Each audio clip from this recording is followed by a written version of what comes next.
The air in what remained of Dr. Aris Thorne's state-of-the-art bioengineering lab tasted like burnt ozone and metallic dust. I stepped over a tangle of severed cables, their insulation melted into grotesque, blackened snakes. The hazard tape, a bright yellow insult against the muted destruction, stretched across a doorway that had once been reinforced steel. Now, it was a warped, buckled testament to an uncontrolled explosion. "Pretty clear-cut, Reed," the lead detective said, gesturing vaguely at the devastation. He stood by the perimeter, arms crossed, his gaze sweeping over the wreckage with an air of finality. "Pressure rupture. Something went critical. The preliminary report points to a catastrophic equipment failure, possibly a system overload. Or maybe a deliberate act by Thorne himself." I didn't respond, already tuning out the easy answers. Easy answers rarely survived my scrutiny. My boots crunched on shattered glass, each step a small protest against the silence that now smothered a place once humming with groundbreaking research. The forensic team had already cleared the body, what was left of it? Thorne, or at least his remains, had been found amidst the central console, fused to a workstation by the sheer force of the blast. "A tragic accident," they said. "A brilliant mind consumed by his own ambition or despair." I pushed deeper into the core of the destruction. The main chamber, where Thorne had conducted his most sensitive experiments, was a twisted monument to scientific hubris. Walls were scorched, surfaces cratered. What once housed complex molecular synthesizers and genetic sequencers was now a graveyard of circuit boards and pulverized ceramics. The sheer scale of the obliteration suggested an incredible energy release. My eyes, trained to dissect chaos into discernible patterns, began their work. I catalogued the distinct charring on the remaining structural beams, the way certain materials had vaporized while others merely melted. The smell of burnt polymers was thick, clinging to the air like a shroud. I moved slowly, methodically, my gloved fingers brushing against a shard of reinforced viewport glass, surprisingly cool to the touch despite the heat that must have radiated through this space.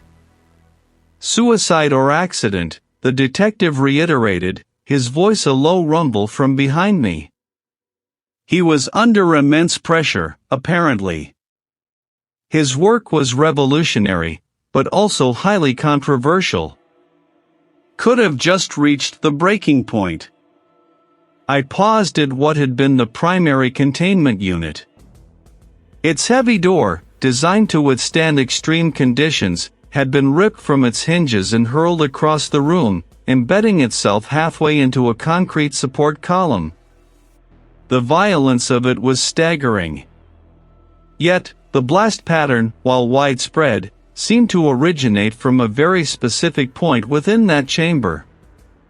Not a general system failure, but something far more focused.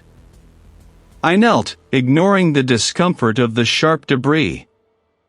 My gaze dropped to the floor, where a delicate, almost ethereal layer of iridescent dust coated the blackened concrete in places untouched by the direct heat. It shimmered faintly under my flashlight beam, a faint, almost otherworldly sheen. It wasn't ash, nor was it pulverized metal. It was too fine, too luminous. My attention snagged on a particular burn mark near the base of what remained of the central console. Most of the scorch marks were radial, fanning out from the epicenter of the explosion. But this one was different. It was a precise, almost surgical incision of heat, a thin, superheated line that cut across a section of the console's metal casing. It was too clean, too deliberate, to be a random byproduct of a chaotic explosion. It looked like something had cut through the material before or during the blast, not been merely burned by it. I pulled out my microscanner, its cool blue light tracing the edges of the anomaly. The readings flickered, confirming an extremely high localized temperature, far exceeding what the general blast pattern suggested for that specific area.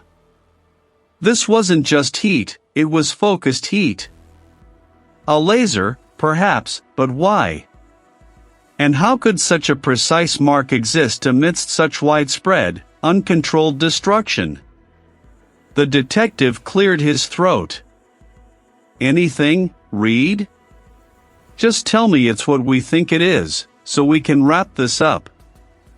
I straightened, my eyes still fixed on the intricate burn. What you think it is, and what it is, are often two very different things.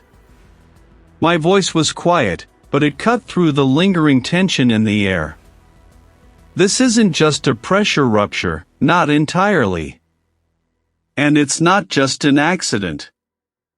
I pulled a sterile swab from my kit, carefully collecting a sample of the iridescent dust. It felt almost weightless on the cotton, a whisper of evidence. The burn mark, the precise line, the unusual dust, they were microscopic dissenters in a symphony of destruction. They sang a different tune, one of careful planning, of deliberate action, not of a tragic miscalculation or a desperate final act. Thorne's research had been in bioengineering, specifically focused on cellular regeneration and manipulation. World-changing, they called it. Someone intimately familiar with his work, with the lab's intricate systems, could have orchestrated this. Someone who knew exactly where to place a charge, or how to introduce a catalyst, to make it look like a tragic accident. My mind raced, connecting the dots that weren't yet visible to anyone else. If this was a deliberate act, the perpetrator would have left other traces, perhaps in the digital footprint of the lab's systems, or in the historical records of Thorne's past collaborations. I needed to dig deeper, beyond the scorched walls and the official reports. My thoughts drifted to the more obscure avenues of investigation, the places where forgotten information sometimes lay dormant. I recalled a conversation with a former colleague about an old, seldom used facility that housed archives from various defunct research initiatives, including some early biotech projects. A place known for its secure, if dusty, repository of sensitive data. I made a mental note. I might need to revisit the old records stored within the psychiatric hospital abandoned wing with old records, to trace the full trajectory of Thorne's work, and perhaps, his enemies. This wasn't an accident. This was a message, meticulously crafted and delivered with explosive force. And I was going to read every syllable. The iridescent dust, a shimmering whisper of evidence on my sterile swab, felt heavier than its weight suggested. It settled into the cotton fibers, a silent argument against the official narrative of a tragic accident. The burn mark, too precise, too linear for an uncontrolled explosion, echoed the dust's defiance. They were microscopic dissenters, singing a different tune than the symphony of destruction. I carried that tune with me to the forensic examination bay, a sterile environment far removed from the lab's wreckage. The air here was sharp with disinfectant and the metallic tang of sterile instruments, a stark contrast to the scorched ozone I'd left behind. The forensic examiner, a meticulous woman with sharp eyes and an even sharper scalpel, was already at work on Thorne's remains. Initial assessment points to massive internal trauma. Consistent with a high-pressure blast wave, she stated, her voice calm, professional, as she gestured with a gloved hand towards a monitor displaying internal scans. Extensive thermal damage. Flash burns over 70% of the body. The primary cause of death is unambiguous: catastrophic organ failure. I nodded, watching her movements. Her analysis was sound, textbook for a lab explosion. But my own observations gnawed at me. Any signs of struggle? Defensive wounds? She paused, her gaze flicking to the cadaver's hands, then back to me. None. He appears to have been caught unaware, or incapacitated very quickly. Directional. Not entirely uniform with what I'd expect from an omnidirectional blast from his position. My internal gears clicked. Directional burns. That supported the idea of a focused energy release, not a general explosion. And any foreign material? Beyond what you'd expect from the lab environment? The examiner straightened, her expression shifting slightly. That's where it gets interesting. I've found something. Very minute, almost missed it. She pointed to a tiny, almost imperceptible speck on Thorne's left sleeve, near the cuff. A cluster of microfibers. They're not synthetic, not organic in the biological sense, and definitely not consistent with anything found in his lab's inventory or his clothing. She carefully isolated a few strands under a high-powered microscope, projecting the image onto a larger screen. The fibers were impossibly fine, interwoven with an unusual luminescence, almost like spun starlight. It's a rare mineral composite. A specific silicate, I believe. I've sent a sample for spectral analysis, but my preliminary hunch is it's not from this facility. Or any facility I've encountered in my career. A shiver of recognition, cold and precise, traced my spine. This was it. The non-lab related trace element. Thorne had carried a secret, literally clinging to him. The microscopic fibers were a foreign signature, an incongruous detail in a scene designed for uniformity. My suspicions solidified into conviction. This wasn't an accident. This was an assassination, meticulously crafted to mimic one. The presence of these fibers, so utterly alien to Thorne's world, screamed of an outside element, a deliberate placement. Leaving the examination bay, the sterile air felt less like a shield and more like a vacuum, sucking away the easy answers. My next stop was the corporate headquarters, a gleaming tower of glass and steel that felt a universe away from the charred lab. I had two names, flagged by the initial security sweep and Thorne's colleagues as having potential friction points with the deceased bioengineer, the rival scientist and the former research assistant. The rival scientist, Dr. Silas Vance, occupied a corner office overlooking the city. He was impeccably dressed, his posture rigid, his face a mask of controlled grief that didn't quite reach his eyes. A tragedy, of course, the rival scientist stated, his voice smooth, almost rehearsed. Aris was brilliant, no doubt, but reckless. Always pushing boundaries without regard for the consequences. I leaned forward slightly, observing the subtle tightening around his jaw. You had a professional rivalry with Dr. Thorne, I understand? Rivalry implies animosity, he corrected, a faint smile playing on his lips. We were competitors. Healthy competition drives innovation, read. Aris and I often vie for the same grants, the same recognition. His final project, for instance, had significant overlap with my own. A shame it ended this way, just as he was on the verge of something. The pause before something was pregnant with unspoken meaning. He had motive, professional gain, perhaps even outright theft of Thorne's work.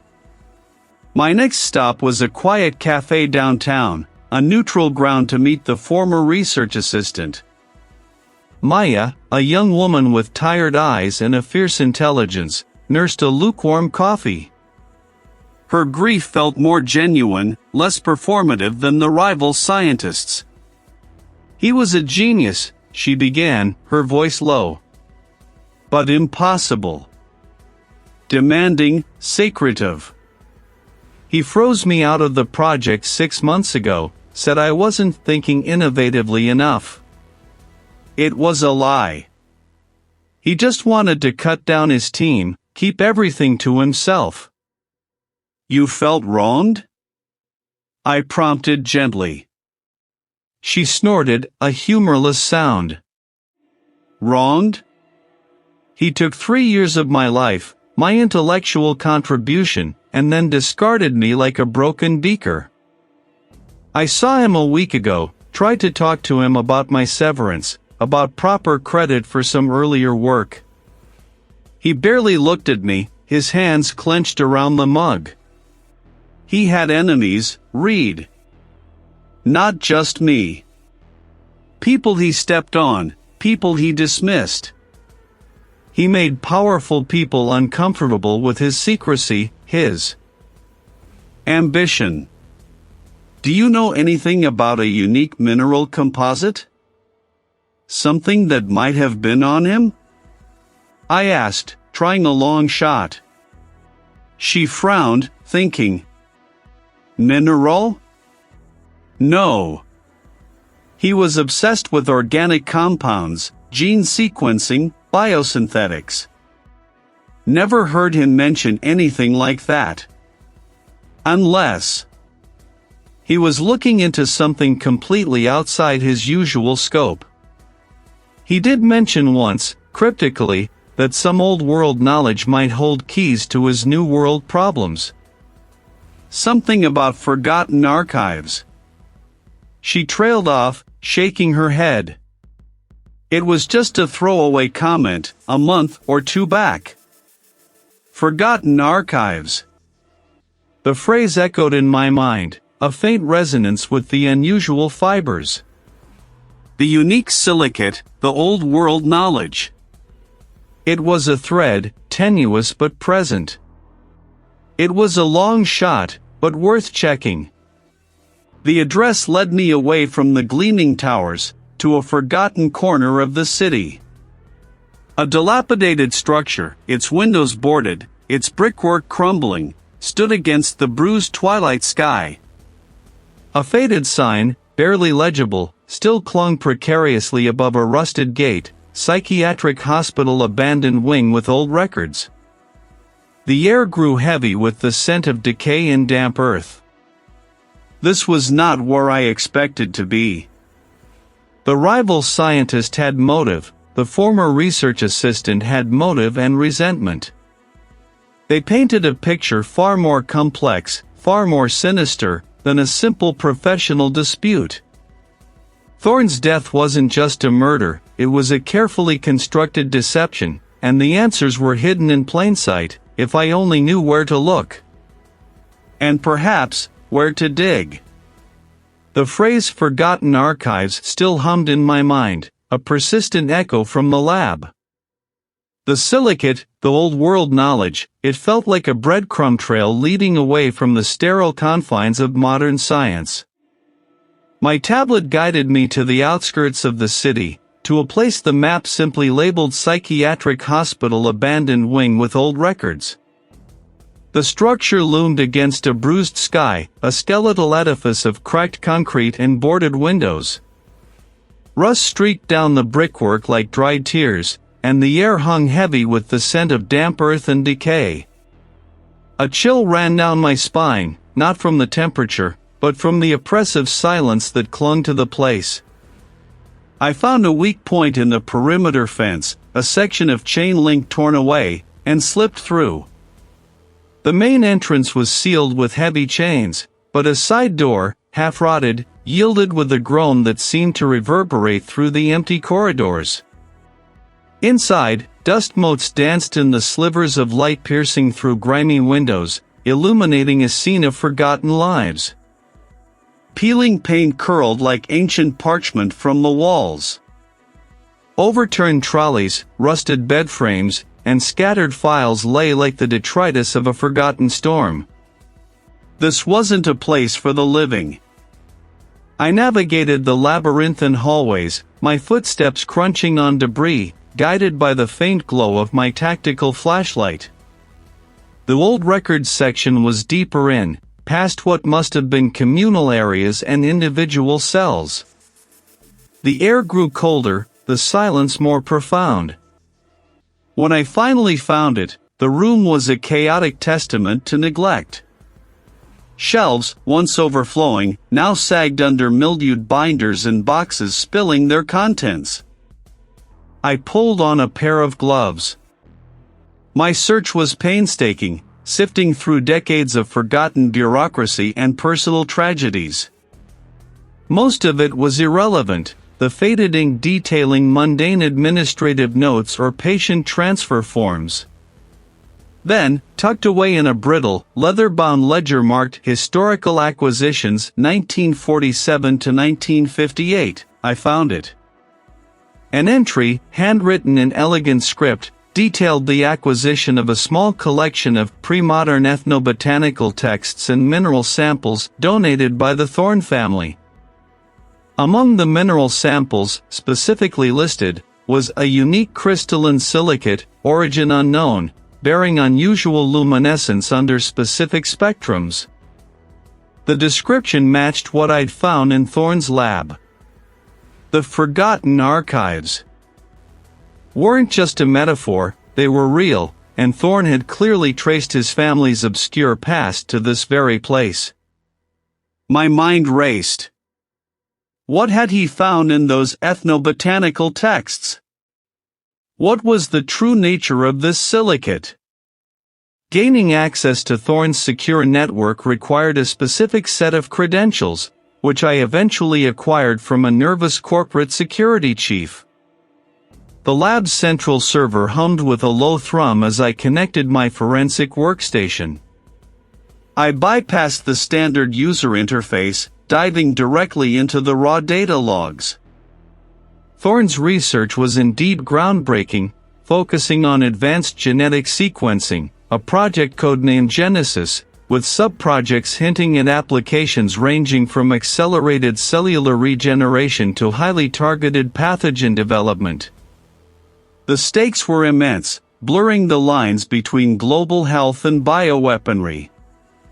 My fingers flew across the keyboard, sifting through terabytes of data.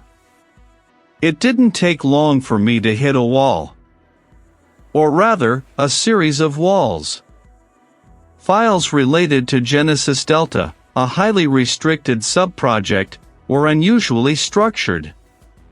Timestamps were subtly inconsistent, off by mere seconds or minutes, a professional's touch, not a system glitch.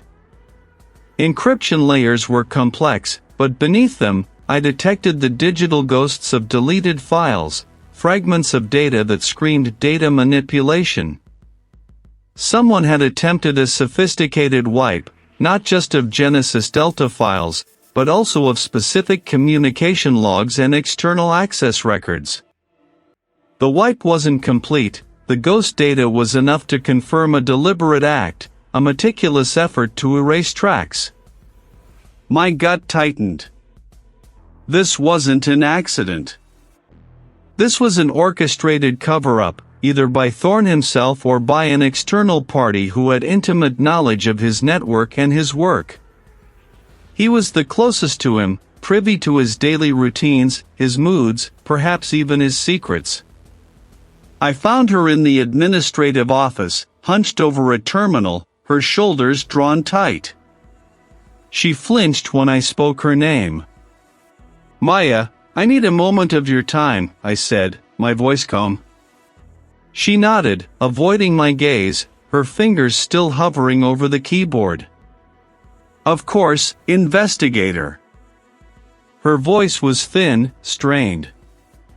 "I've been looking into Dr. Thorne's digital records," I began, watching her closely. "Specifically, Project Genesis Delta." I found evidence of recent, sophisticated data manipulation. An attempted wipe of specific project files. Do you know anything about this?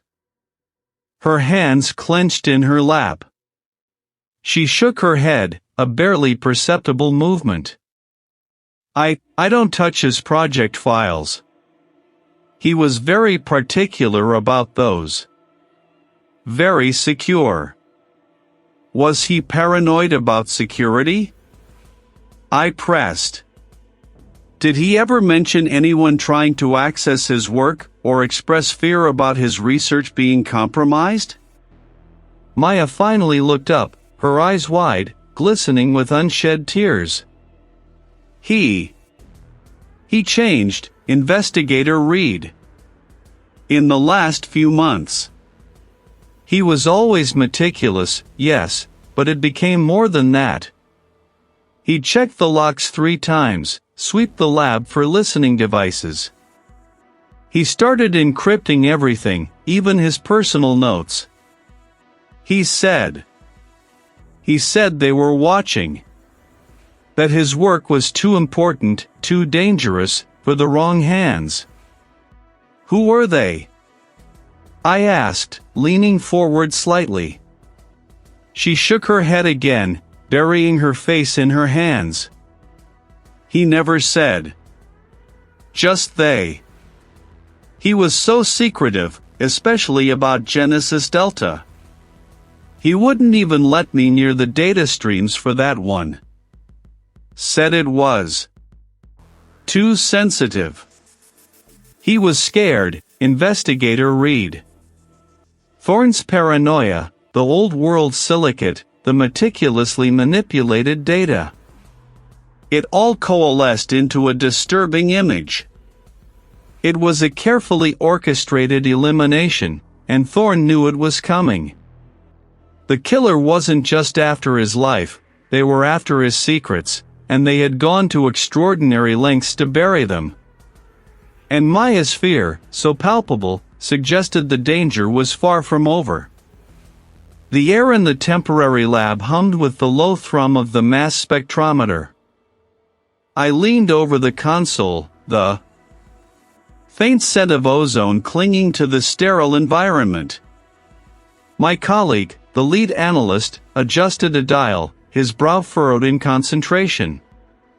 The microscopic trace, scraped from the peculiar burn pattern on Thorne's workspace, was now vaporized, ionized, and being sorted by its atomic weight.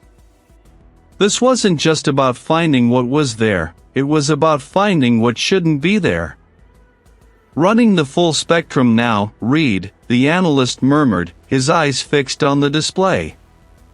The screen flickered, a jagged landscape of peaks and valleys mapping out the elemental composition. Iron, carbon, oxygen, nitrogen, the usual suspects for organic material and lab equipment. Then, a sharp, unexpected spike. I pointed. There. What is that? The analyst zoomed in, isolating the anomaly. Unusual signature. Not a standard lab contaminant. Definitely not part of Thorne's known experimental compounds. He ran it against a vast database, cross-referencing millions of known substances. Seconds stretched into a tense silence, punctuated only by the rhythmic whirring of the machine. Finally, a match. Or rather, a partial match that sent a jolt through me. Synthetic polymer, the analyst announced, his voice tinged with surprise. A complex one. Not just any plastic. This specific molecular structure. It's rare. Very rare.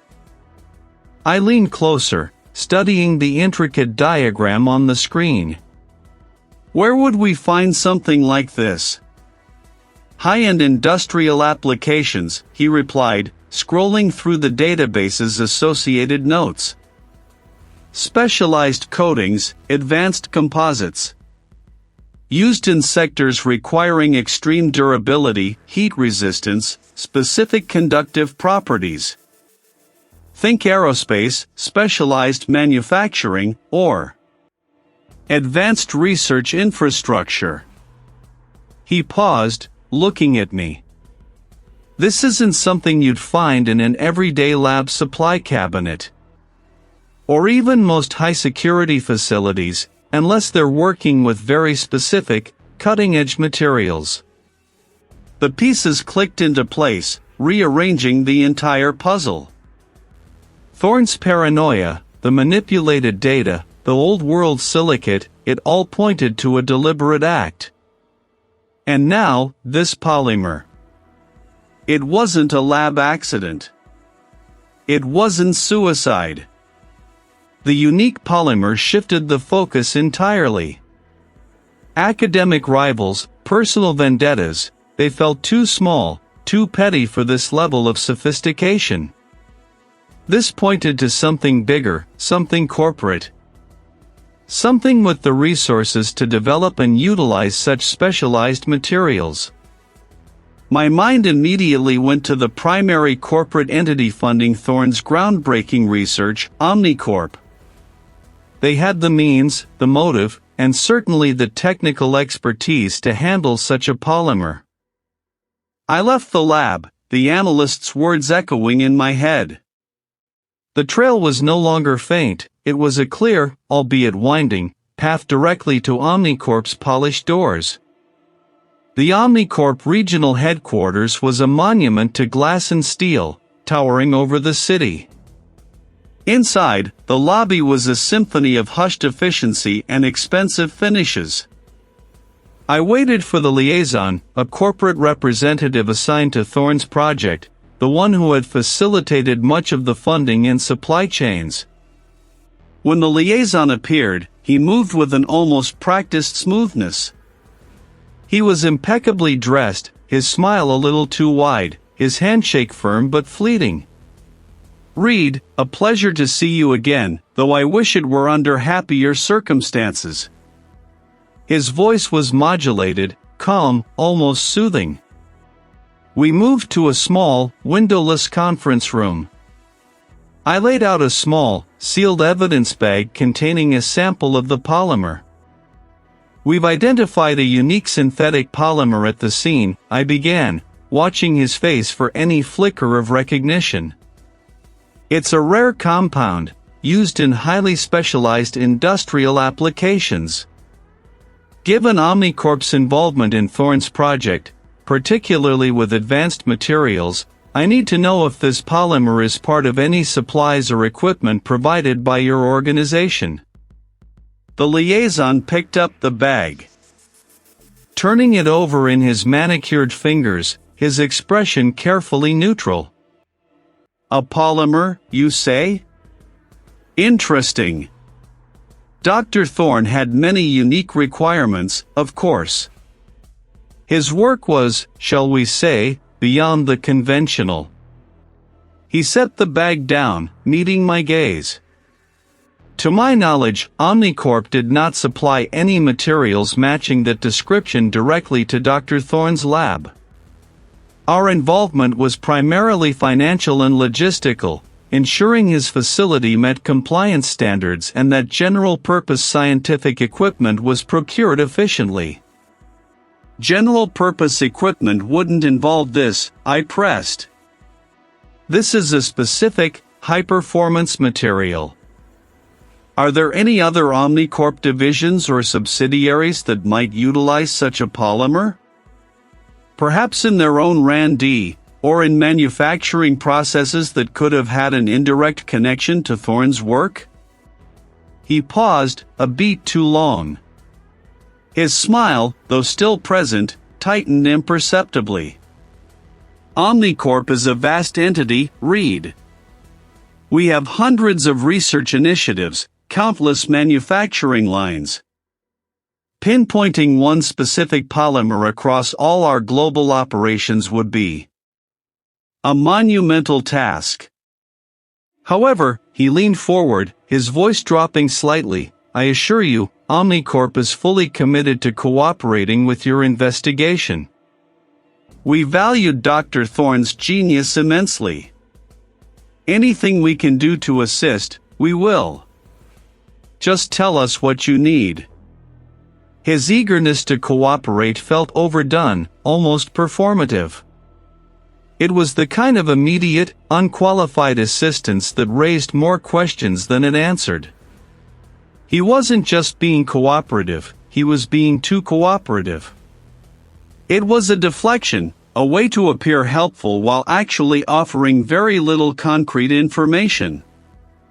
"I need a comprehensive list of all advanced polymers, coatings, and composite materials currently in use or under development by Omnicorp, globally," I stated, my voice level.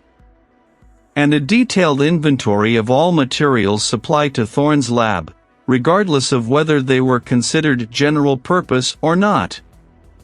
His smile didn't falter, but his eyes held a fleeting shadow of something I couldn't quite place. Annoyance? Calculation? That will take some time, of course. Our internal systems are complex. But we will begin immediately. I left Omnicorp headquarters with a stack of mostly irrelevant documents and a gut feeling that the liaison had just played a very smooth hand.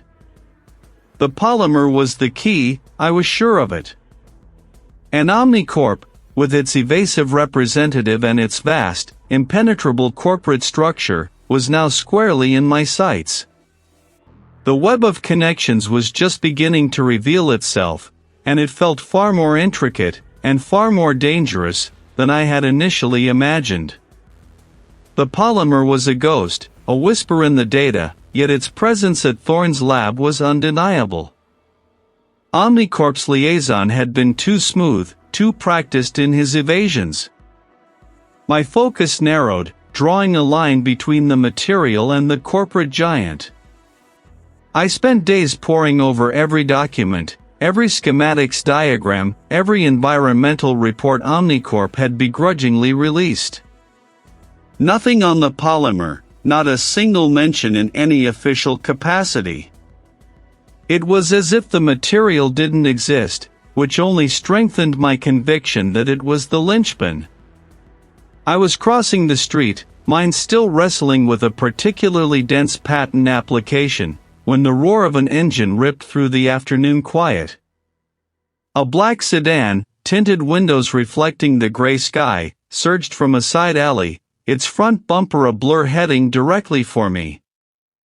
My reflexes, honed by years of navigating hazardous scenes, kicked in. I lunged backward, stumbling onto the curb, the vehicle's slipstream tugging at my jacket. The sedan didn't even brake, disappearing around the next corner with an indifferent squeal of tires. My breath hitched, then steadied. It wasn't a random act. The alley had been empty a moment before, and the speed was deliberate, not accidental. Someone had tried to make a point, or perhaps, a permanent silence. My skin prickled with a cold certainty. They knew I was digging. Back in my personal lab, a small, meticulously ordered space I considered my sanctuary, I found another message. My tools, arranged with a precision that bordered on obsession, were all in their designated places. The microscope cover was on, the slides neatly categorized. Yet, the fine layer of dust I deliberately left on the edge of my workbench, a personal security measure, was disturbed. It was a fingerprint, or rather, the ghost of one, wiped clean but leaving a telltale smear in the dust. No forced entry. No obvious theft. Just a subtle violation, a silent declaration that my space was no longer my own. The first incident had been a physical threat, a warning. This was psychological, a statement that they could get to me, anywhere. My determination solidified into a hard, unyielding knot in my gut. They wanted me to back off. That meant I was closer than I thought. I needed a deeper dive into Omnicorp's past, something that wouldn't be in their polished corporate brochures. My mind went to the forgotten places, the archives that predated digital scrubdowns. The psychiatric hospital abandoned wing with old records was a sprawling, melancholic structure, its windows like vacant eyes staring out over overgrown grounds. I'd secured access through a contact who owed me a favor, citing historical research. The wing I sought was on the 3rd floor, a labyrinth of narrow corridors lined with shelves overflowing with forgotten files, crumbling ledgers, and yellowed reports. I was searching for any mention of experimental materials, obscure patents, or even disgruntled former employees who might have worked on projects related to Thorne's early research or Omnicorp's predecessor companies. I meticulously moved through the stacks, the quiet broken only by the rustle of paper and the distant creak of the building settling. It was Maya. "You have to listen to me. I'm scared." "What is it, Maya?" I asked, my voice low, the urgency in hers infectious. The dust-laden air of the abandoned wing suddenly felt heavier, charged with unseen dangers.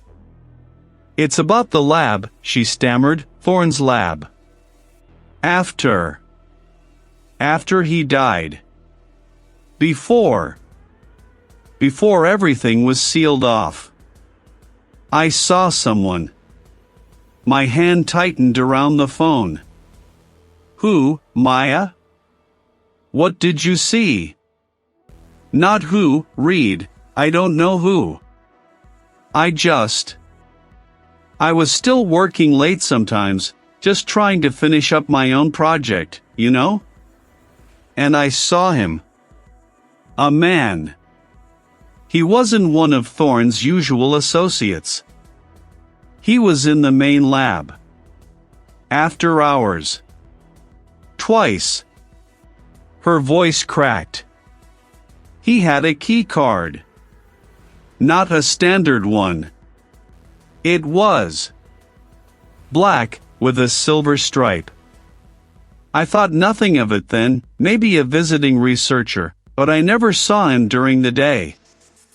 And he always seemed to be working on Thorne's main console." "A black card with a silver stripe," I repeated, committing the detail to memory. "Thorne's lab had a tiered access system. A black and silver card would signify an extremely high level of clearance, perhaps even higher than Thorne's own general access." "Did you see his face?" "No, never clearly. He always kept his back to the door, or had his hood up. He was quick. Like he didn't want to be seen." The second time, I heard a faint whirring sound, like a small drone, but I didn't see anything. I just kept thinking it was strange, but Thorne was so secretive, I didn't question it then. "Now." Her voice trailed off, a sob catching in her throat. "Now I'm afraid. Don't tell anyone else what you just told me. Stay low. A black and silver access card. An unknown individual, working in Thorne's lab after hours, before the accident. Before the world knew Thorne was dead. And the accidents I'd just experienced. It wasn't just corporate espionage anymore. The stakes had just escalated dramatically, and I was now squarely in the crosshairs. The echo of my last call lingered, a low hum against the silence that seemed to soak into the very walls. An unknown individual, in Thorne's lab, hours before the world knew. Thorne was dead. And the accidents I'd just experienced. It wasn't just corporate espionage, this was a targeted elimination, and I was getting too close. I ran a hand over the rough surface of a forgotten filing cabinet, its drawer half open, spilling yellow documents like forgotten secrets. The information I had just received, combined with the earlier incidents, solidified a grim conviction: I was no longer just investigating a death.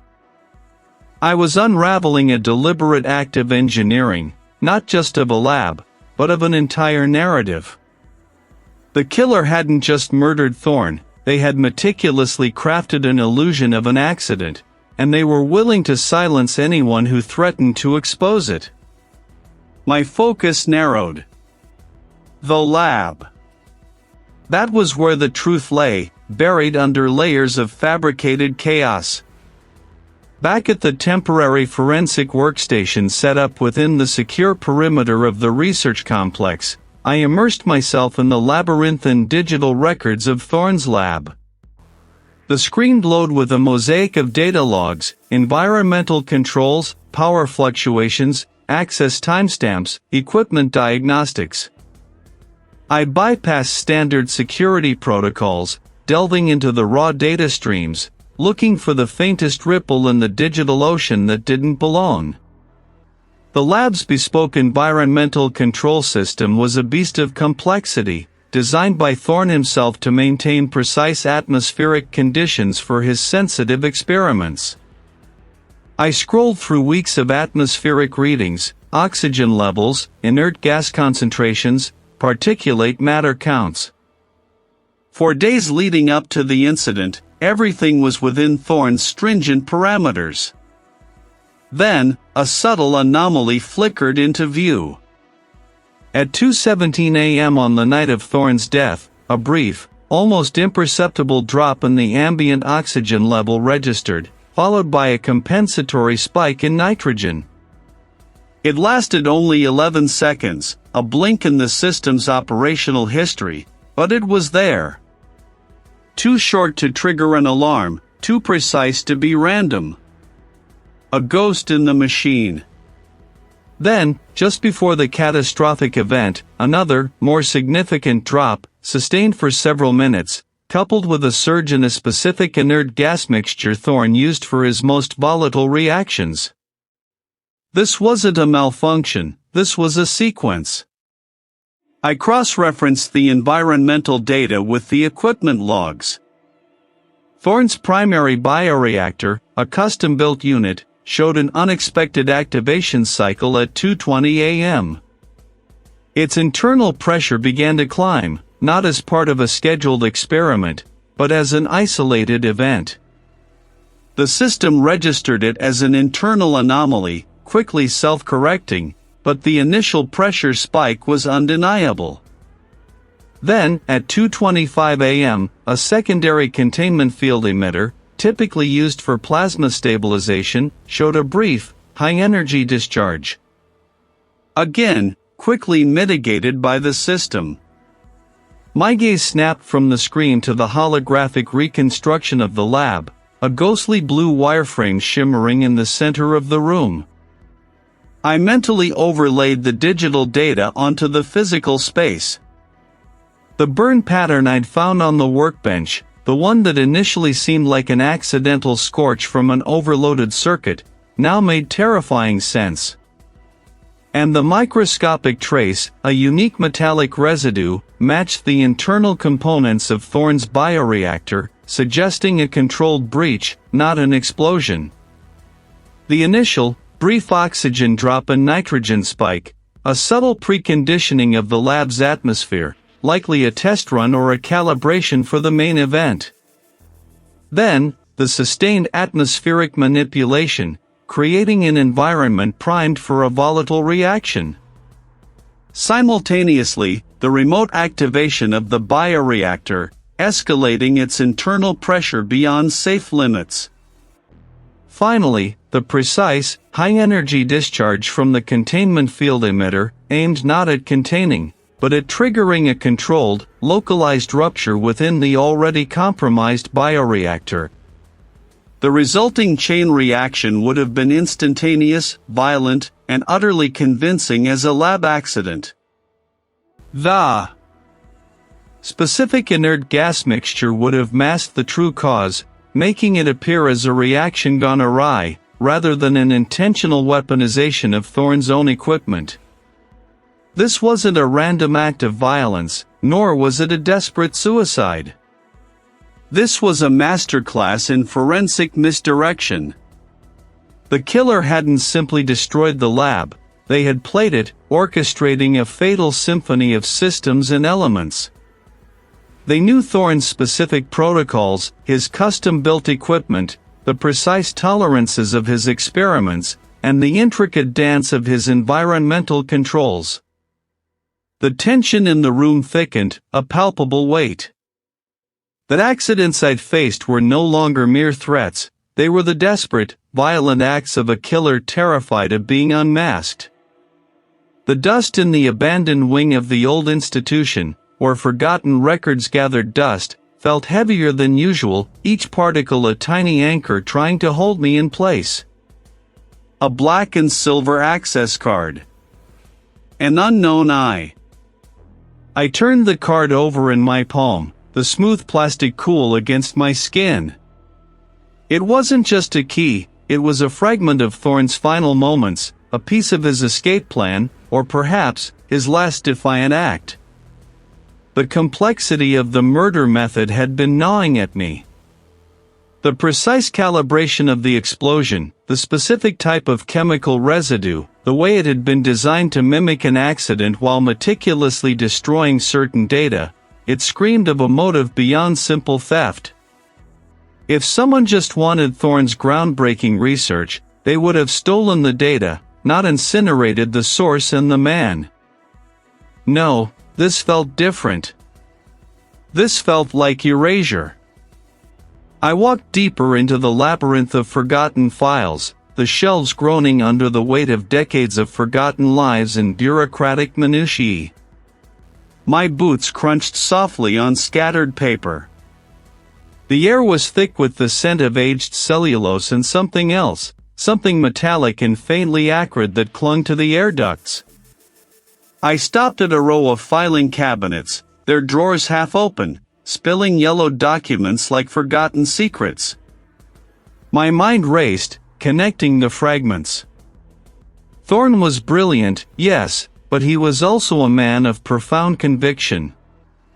He wouldn't have just let his work be weaponized without a fight. The elaborate destruction wasn't about stealing the research, it was about preventing its completion or public release. The access card had a unique identifier, a string of digits and letters I'd managed to capture before the line went dead. It wasn't a standard Omnicorp key. It was something bespoke, something personal to Thorne, perhaps a backdoor into his most guarded digital sanctuary. I'd spent the last hour tracing the identifier, pushing through layers of firewalls and proxy servers that even Omnicorp's security protocols couldn't fully mask.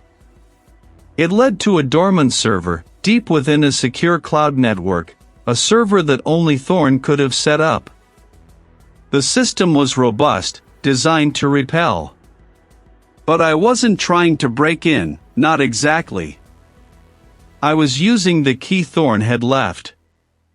The identifier wasn't a password, it was a pathway. It bypassed the initial defenses, granting me a sliver of access, a digital crack in the fortress. A progress bar crawled across the tablet screen, agonizingly slow. The silence in the abandoned wing pressed in, broken only by the hum of the tablet and the distant drip of water somewhere in the vast, decaying structure. He must have anticipated this. He must have known someone was coming for him, or for his work. Finally, the screen flashed green. Access granted. A directory tree populated the display, a cascade of folders, most of them innocuous research titles. But one stood out. It was a single, unlabeled file, hidden deep within a subdirectory named contingency_alpha. No one would have found it unless they knew exactly what they were looking for, or had Thorne's specific key. It was encrypted, a formidable wall of complex algorithms. But the access card hadn't just opened the server, it had provided the decryption key, a multi-layered cipher that unwound with a soft electronic sigh. The file opened. It wasn't a research paper or a data log. Thorne's voice, raw and unfiltered, spilled onto the screen. August 14th. The pressure from Omnicorp is increasing. They want faster results, more aggressive applications. They don't care about the ethical implications, only the strategic advantage my discoveries could provide. I've started documenting everything. Not just the research, but their intentions. My breath hitched. This was it. The motive. I scrolled down, my eyes devouring the text. Thorne detailed his growing unease, his attempts to slow down the weaponization of his work, his desperate pleas for caution. He wrote of clandestine meetings, of threats veiled as corporate directives. And then, the bombshell. September 28th. I've confirmed it. Omnicorp isn't just pushing for my project to be weaponized. They're secretly funding a parallel initiative, far more dangerous, far less stable. A black project under the guise of biodefense, but it's an offensive weapon, pure and simple. They're using my research as a smokescreen, a legitimate front for something truly monstrous. Thorne had discovered a separate, secret project, one Omnicorp was developing without his oversight, using his foundational research to create something far more volatile. He outlined his plan. He wasn't going to just step away. He intended to expose them. All of it. The weaponization of his own discoveries, and the existence of Omnicorp's clandestine, more dangerous venture. October 10th. I've gathered enough. The evidence is irrefutable. I will go public. Not just with my ethical concerns, but with the proof of Omnicorp's duplicity. They can't hide this. The world needs to know. The last entry was dated 3 days before his death. The tablet felt heavy in my hands, its light illuminating the dusty, forgotten records around me. This wasn't about a competitor stealing research. This was about a corporation eliminating a threat to its most heinous secrets. The stakes had just escalated beyond anything I could have imagined. I was no longer investigating a lab accident or a simple murder. I was in deeper now, much deeper, and the air in the forgotten wing suddenly felt suffocating. The cold seeped into my bones, a damp chill that had nothing to do with the outside weather and everything to do with the forgotten secrets entombed within this place. The last entry on Aris Thorne's tablet still burned in my mind, a preemptive strike, a desperate attempt to silence a whistleblower. My breath plumed in the stale air of the psychiatric hospital abandoned wing with old records, the only sound the rustle of my jacket and the faint hum of my portable lamp cutting through the gloom. I had spent the last hour hunched over a stack of yellowed employee files I'd found tucked away in a filing cabinet marked Internal Transfers, 2017 to 2019. The facility might have been abandoned, but its paper trail was a treasure trove for anyone willing to dig. The dust, thick and ancient, coated everything, the metal shelves, the brittle folders, even the air I breathed. My fingers, already grimy, traced names and dates, searching for a phantom connection. Aris Thorne had been documenting something colossal, something Omnicorp wanted buried under layers of ash and fabricated tragedy. The sabotage in his lab wasn't a random act of corporate espionage, it was surgical, precise, executed by someone with an intimate knowledge of the facility's vulnerabilities and Aris's research protocols. I needed to find the operator, the one with the expertise to turn groundbreaking science into a fatal trap. I had managed to download Omnicorp's digital access logs from the main server before the corporate security team could fully lock down everything. Now, I cross-referenced names from the paper files with digital timestamps, looking for anomalies, for individuals who shouldn't have been there, or who had unusual access privileges for their stated roles. The task was mind-numbing, a relentless sifting of data. Hundreds of names, thousands of entries. My eyes ached, tracing the glowing lines of text. Most were routine, lab technicians, administrative staff, security personnel. But then I hit a wall. A cluster of access points, all granted to a single individual, stood out. The individual had level 4 clearance, the highest possible, allowing unfettered access to all research zones, including Aris Thorne's ultra-secure lab. Their official title was Omnicorp Liaison, a seemingly innocuous role designed for seamless communication between the corporate giant and its research arm. The liaison's name was David Thorne. No relation, the initial background checks had confirmed. But the sheer breadth of his access, coupled with the timing of several key logins preceding the incident, raised a red flag the size of a billboard. He wasn't a scientist, nor a security chief. What justified such unrestricted clearance? I pulled up David Thorne's personnel file on my tablet, cross-referencing it with what I had on Omnicorp's public-facing profiles. But the internal file, the one I had accessed through a backdoor, told a different story. His early career was glossed over in the public records, a brief mention of government contracting before he joined Omnicorp. The internal file, however, was more specific, detailing a stint with a specialized intelligence unit, a branch known for its covert operations, its focus on industrial espionage, and its methods of information retrieval and dissemination, or suppression. He wasn't just a liaison, he was an operative, a handler, placed deep within Aris Thorne's project. The pieces began to click into place with a sickening thud. My gaze drifted from the screen to the cavernous, silent room, the old records staring back like skeletal witnesses. The air felt heavier, charged with the weight of this new revelation. Then I found it, buried deep within the special notes section of David Thorne's file, a single, cryptic reference involved in Project Chimera Fallout, 2014. Demonstrated exceptional discretion and resourcefulness. Project Chimera.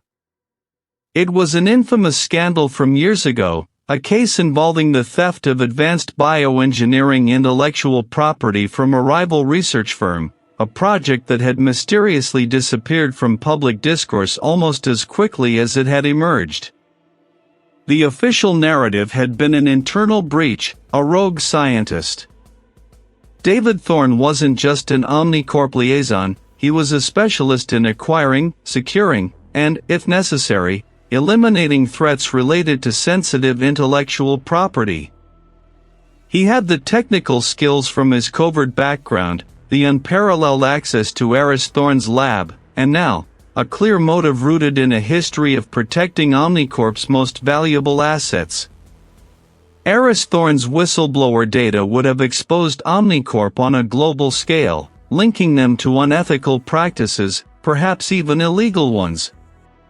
David Thorne's job was to prevent that exposure at all costs. He was the inside man, the architect of the accident. He had the means, the opportunity, and now, the indisputable motive. The tension in the dusty room was no longer just from the past, it was a live wire, humming with the terrifying implications of what I had just uncovered. This wasn't just a murder investigation anymore. Project Chimera. The name hit me like a physical blow. I spent the next 2 days crafting the bait. The idea was simple: feed the killer a false lead so tempting, so specific to Aris Thorne's work, that only someone intimately familiar with it would recognize its significance and feel compelled to act. My team, a handful of trusted colleagues, thought I was chasing a ghost, but they followed my instructions without question, securing a location I'd chosen for its isolation and its history, a specific psychiatric hospital abandoned wing with old records. Its crumbling walls and dusty corridors offered the perfect camouflage for my little deception. Inside, among stacks of forgotten medical charts and rusted equipment, I set up a makeshift workspace. It was a lie, a digital phantom designed to look like the exact missing link Aris Thorne would have needed to complete his work, a link that would send shockwaves through the corporate underworld. I made sure the discovery was just vulnerable enough to be found, just secure enough to look like I was attempting to hide it. I let the information seep into the right channels, a whisper disguised as a rumor, aimed squarely at Omnicorp's inner circle. Then, I waited. I was nestled in a hidden alcove, a thermal imager pressed to my eye, watching the main entrance. Hours bled into one another, marked only by the shifting shadows and the occasional scuttle of something unseen in the walls. My muscles ached, but my focus was a steel trap. I knew he would come. He had to.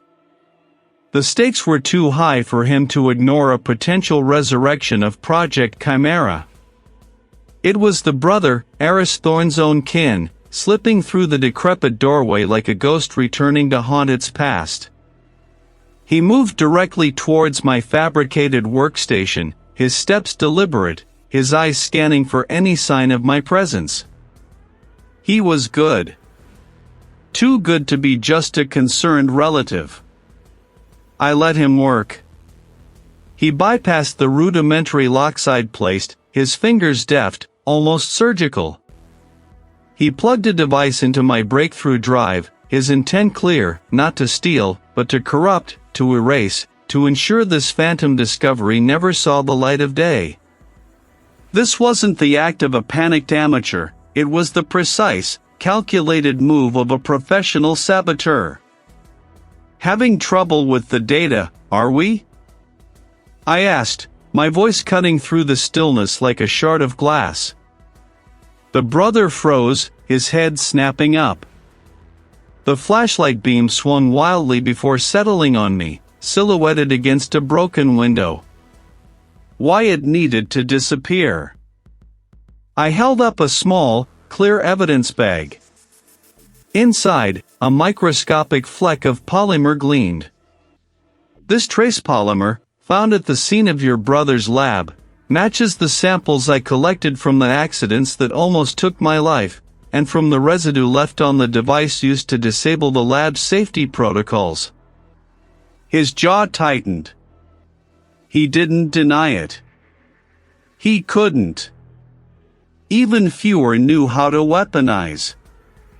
You knew it wasn't an accident, he said, his voice laced with resignation. I knew, I confirmed, my gaze unwavering. And I knew you'd come for this breakthrough. It was too dangerous to let stand, wasn't it? Too close to the truth. I gestured around the psychiatric hospital abandoned wing with old records, the irony thick in the air. All these forgotten secrets, and you still couldn't let Aris's work be remembered.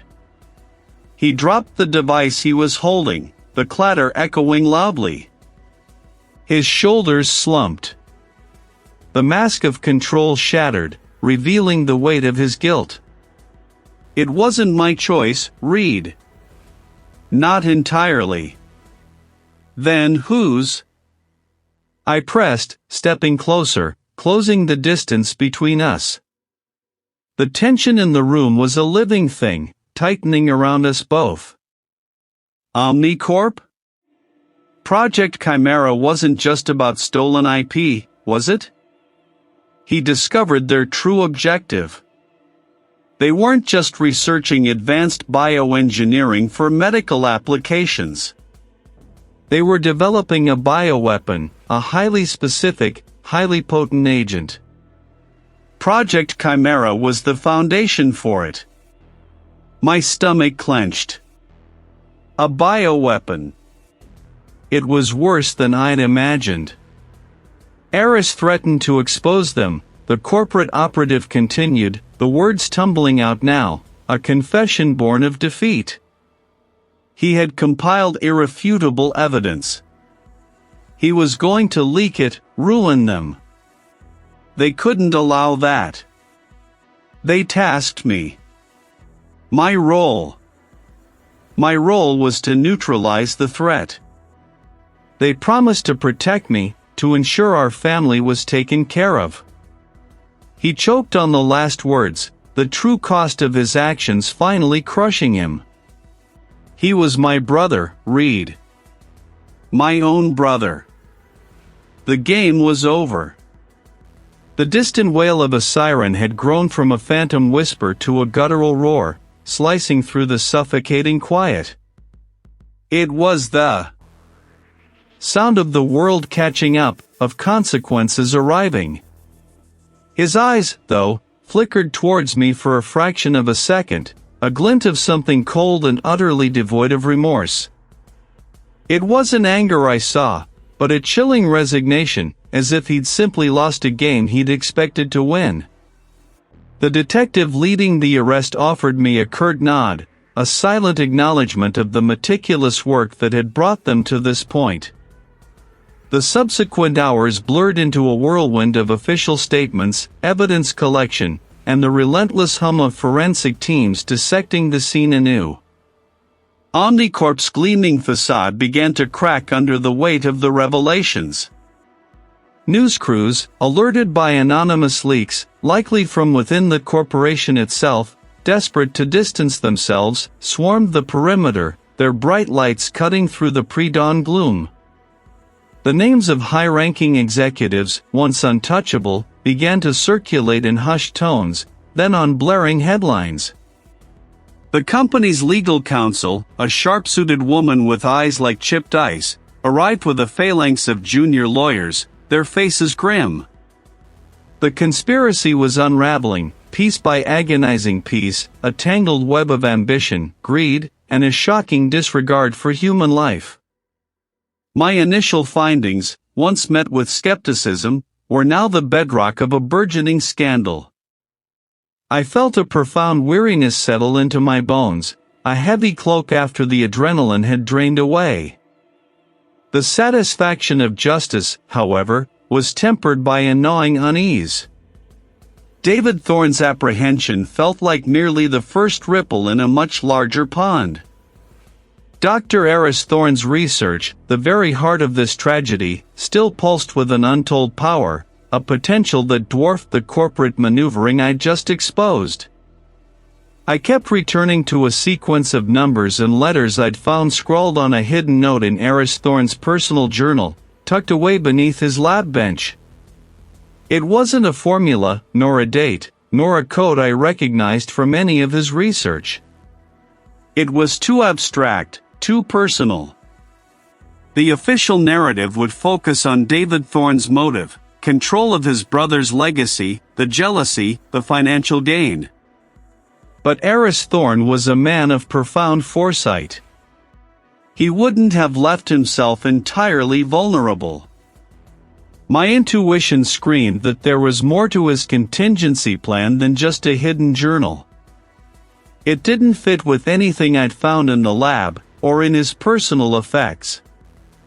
I spent the next day in a blur of calls and data cross-referencing, chasing down every dead end the note presented. The Latin phrases proved to be the key, leading me down a rabbit hole of historical archiving and forgotten institutions. It was a long shot, a desperate reach into the past, but it was the only thread I had. The trail eventually led me to a place few would ever consider, a structure deliberately forgotten by time and memory, the psychiatric hospital abandoned wing with old records. The building stood on the city's forgotten edge, a skeletal monument to a different era. Rusting gates hung ajar, groaning on their hinges as a weak wind pushed through. Broken windows stared out like vacant eyes, and ivy clawed its way up crumbling brickwork. The air was thick with the scent of decay, dust, and something else, a musty, forgotten quiet that pressed in on me the moment I stepped across the threshold. Each creak of the floorboards echoed in the vast, empty halls. My flashlight beam cut through the gloom, illuminating peeling paint, overturned gurneys, and the ghosts of forgotten lives. I found the records wing deep within the complex, a labyrinth of metal shelves overflowing with ancient, moldering files. The dust was so thick it coated everything in a fine, gray blanket. The air was heavy, tasting of paper and time. Following the oblique clues from Thorne's note, I navigated through rows of yellowed patient files, names and dates blurring into a tragic tapestry. It took hours, my breath catching in my throat from the dust, my fingers black with grime. Then, tucked behind a loose panel at the back of a shelf, exactly where the cryptic numbers had indicated, I found it. Not a single file, but a small, heavy, waterproof container. My heart hammered a frantic rhythm against my ribs as I forced the clasps open. Inside, meticulously organized, were Dr. Aris Thorne's true contingency plans. It wasn't just research data, it was a comprehensive dossier. There were original, unredacted proposals for his core project, detailing its far more expansive and ethically ambiguous applications than Omnicorp had ever publicly acknowledged. Letters between Thorne and a handful of international scientific bodies, expressing grave concerns about the weaponization potential of his discoveries. There were transcripts of meetings, recorded without Omnicorp's knowledge, or higher-ups discussed bypassing ethical review boards and fast-tracking human trials. The reveal/discovery was staggering. This wasn't just about a groundbreaking medical advancement, it was about a technology that could fundamentally alter human physiology, with implications for control, surveillance, and even targeted biological manipulation on a global scale. Omnicorp hadn't just wanted to cover up a murder, they had been actively preparing to monetize a power that could reshape humanity itself. The documents painted a picture of a brilliant mind caught between the desire for progress and the terrifying potential for abuse. Governments and international organizations, once merely theoretical players in this game, now became very real, very hungry entities vying for control over this unearthed power. The media firestorm I'd witnessed at Omnicorp would be nothing compared to the global outrage this would ignite. The ethical debate surrounding scientific advancement and corporate responsibility, once an academic discussion, was about to explode onto the world stage. I closed the container, the weight of it in my hands feeling immense, not just from the papers within, but from the immense responsibility it represented. The future of his research, now exposed in all its horrifying potential, hung in a precarious balance, a sort of Damocles over the world. The siren shriek had faded, swallowed by the city's indifferent hum. I'd watched the lead investigator from the district department escort David Thorne from the facility, the click of the cuffs a final, damning punctuation mark. The carefully constructed indifference on Thorne's face hadn't wavered, not even when our eyes met for a fleeting second. It was a mask I'd come to recognize, a shield against the truth I'd meticulously unearthed. But the truth, like a persistent stain, always found a way to show. Weeks later, the dust hadn't settled, not entirely. The official reports were filed, the press releases issued, and the public had moved on to the next fleeting scandal. But for me, the echoes of Aris Thorne's life, and his violent end, still resonated. I found myself drawn to places where forgotten stories lingered, where the past offered a different kind of silence. Today, that silence was found within the decaying walls of a psychiatric hospital abandoned wing with old records. Sunlight, fractured by grimy windows, cast long, spectral shadows across rows of dusty metal filing cabinets. My boots scuffed on linoleum that had cracked and peeled like ancient skin. I wasn't here for any direct lead on Thorne's case, that was closed. I was here to understand the broader context, to trace the lineage of obsession that could lead a brother to murder another over scientific legacy. David Thorne's defense had hinged on a warped sense of entitlement, a belief that Aris's groundbreaking work, particularly the neural interface technology, was rightfully his to control, to profit from, unburdened by Aris's ethical qualms. I ran a gloved hand over a faded file label, the brittle paper threatening to crumble. This wing, once bustling with the quiet desperation of human frailty, now served as a mausoleum for bureaucratic memories I'd been granted access to. Cross-referenced some tangential data points, a long shot at best, but my mind refused to let go of the periphery. The case had been more than just a murder, it was a cautionary tale, a stark illumination of how ambition, unchecked by conscience, could corrupt the very pursuit of knowledge. Aris Thorne had envisioned a future of healing, David Thorne had seen only power. The personal toll of these investigations was something I rarely acknowledged aloud. Each case left its residue, a faint, almost imperceptible film that coated the edges of my perception. I saw patterns where others saw chaos, deceit where others saw accident. It made me effective, yes, but it also made the world a more dangerous, more complicated place. They became part of the internal library, referenced in the quiet moments. A floorboard groaned under my weight, a sudden, sharp sound that echoed through the cavernous space. My head snapped up, my gaze sweeping the long corridor, past open doors revealing empty, stripped-down rooms. It was just the building settling, but the tension in the air was palpable, a phantom limb of the countless unresolved stories held within these walls. This place, with its forgotten narratives, felt like a fitting metaphor for the underbelly of scientific advancement, brilliant minds, often pushed to their limits, sometimes to their breaking point, sometimes beyond. I found the section I was looking for, a collection of archived legal documents pertaining to intellectual property disputes from decades past. Nothing directly related to Thorne, but the parallels were striking. Patents, rivalries, accusations of theft, the human element, the greed and envy, remained constant, regardless of the era or the technology involved. The names on the old files meant nothing to me, but the underlying motives were disturbingly familiar. My fingers brushed against a thick, bound volume. It wasn't a file, but an old ledger, its cover warped and stained. I pulled it out, a cloud of dust rising. Inside, meticulously handwritten entries cataloged equipment requisitions for a facility that had been decommissioned over 50 years ago. My eyes scanned the lists, a habit honed by years of searching for the anomaly. And then I saw it.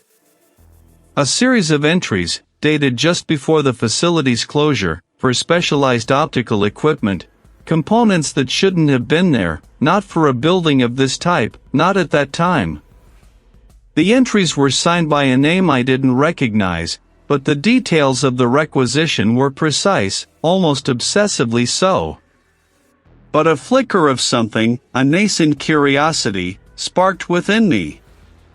It was the same instinct that had led me to the microscopic burn pattern in Thorne's lab, the almost invisible traces of a deliberately orchestrated act. The world was full of such hidden details, waiting for someone to notice.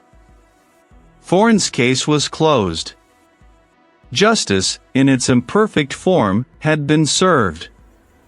But the struggle between progress and peril, between ethical innovation and reckless ambition, was an ongoing battle, one that manifested in countless ways, in countless forgotten corners. My commitment to forensic justice wasn't just about solving a single crime, it was about shining a light on those hidden corners, about understanding the forces that drove individuals to break the most fundamental rules of human conduct. I tucked the ledger under my arm. The city outside beckoned, a sprawling network of stories yet to be told, secrets yet to be uncovered. And somewhere, perhaps in another forgotten archive, or in a sterile lab, or even in the hushed corridors of power, another anomaly was waiting for me to find it. My work was far from over.